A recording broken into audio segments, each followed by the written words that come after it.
How to see your Instagram password if you forgot it. Hey everyone, welcome back.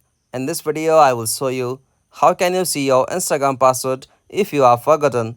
So let's get started. First, as you have to check for any saved password for Instagram. For the iPhone, you can open password application. After you open password app, at the top in the source field, search for Instagram. Now from here, if you find any Instagram account, simply tap and you can view your saved password. As you can open it on browser, simply open any browser.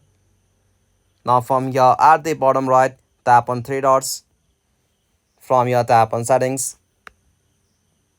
From settings, tap on password manager.